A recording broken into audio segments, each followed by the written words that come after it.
बहुत पुरानी बात है। हिमालय में प्रसिद्ध मानस नाम की झील थी। वहाँ पर कई पशु पक्षियों के साथ ही हंसों का एक झुंड भी रहता था। उनमें से दो हंस बहुत आकर्षक थे और दोनों ही देखने में एक जैसे थे। लेकिन उनमें से एक राजा था और दूसरा सेनापति। राजा का नाम था धृतराष्ट्र और सेनापति का नाम सुमुखा था। झील का नजारा बादलों के बीच में स्वर्ग जैसा प्रतीत होता था। उन समय झील और उसमें रहने वाले हंसों की प्रसिद्धि वहां आने जाने वाले पर्यटकों के साथ देश विदेश में फैल गई थी। वहां का गुणगान कई कवियों ने अपनी कविताओं में किया, जिससे प्रभावित होकर वाराणसी के राजा को वह नजारा देखने की इच्छा हुई। राजा ने अपने राज्य में बिल्कुल वैसी ही झील का निर्माण करवाया और वहां पर कई प्रकार के सुंदर और आकर्षक फूलाए के पौधों के साथ ही स्वादिष्ट फलों के पेड़ लगवाए। साथ ही विभिन्न प्रजाति के पशु पक्षियों की देखभाल और उनकी सुरक्षा की व्यवस्था का आदेश भी दिया। वाराणसी का यह सरोवर भी स्वर्ग जैसा सुंदर था, लेकिन राजा के मन में अभी उन दो हंसों को देखने की इच्छा थी, जो मानस सरोवर में रहते थे।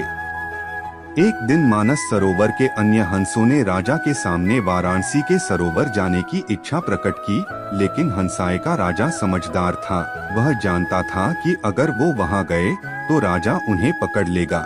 उसने सभी हंसों को वाराणसी जाने से मना किया, लेकिन वो नहीं माने। तब राजा और सेनापति के साथ सभी हंस वाराणसी की ओर उड़ चले।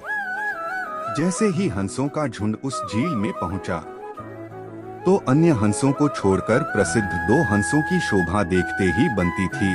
सोने की तरह चमकती उनकी चोंच, सोने की तरह ही नजर आते उनके पैर और बादलों से भी ज्यादा सफेद उनके पंख हर किसी को अपनी ओर आकर्षित कर रहे थे।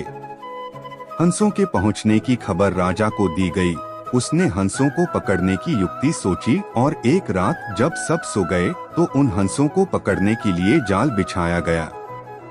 अगले दिन जब हंसों का राजा जागा और भ्रमण पर निकला तो वह जाल में फंस गया। उसने तुरंत ही तेज आवाज में अन्य सभी हंसों को वहां से उड़ने और अपनी जान बचाने का आदेश दिया। अन्य सभी हंस उड़ गए, लेकिन उनका सेनापति सुमुखा अपने स्वामी को फंसा देखकर उसे बचाने के लिए वहीं रुक गया। इस बीच हंस को पकड़ने के लिए सैनिक वहां आ गया। उसने देखा कि हंसों का राजा जाल में फंसा हुआ है और दूसरा राजा को बचाने के लिए वहां खड़ा हुआ है। हंस की स्वामी भक्ति देखकर सैनिक बहुत प्रभावित हुआ और उसने हंसों के राजा को छोड़ दिया। हंसों का राजा समझदार होने के साथ साथ दूरदर्शी भी था।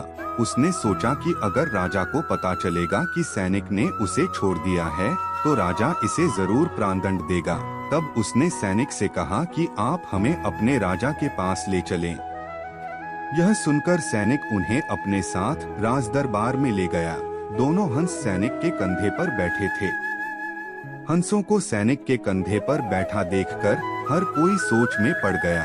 जब राजा ने इस बात का रहस्य पूछा तो सैनिक ने सारी बात सच सच बता दी। सैनिक की बात सुनकर राजा के साथ ही सारा दरबार उनके साहस और सेनापति की स्वामी भक्ति पर हैरान रह गया और सभी के मन में उनके लिए प्रेम जाग उठा। राजा ने सैनिक को माफ कर दिया और दोनों हंसों को आदर के साथ कुछ और दिन ठहरने का निवेदन किया।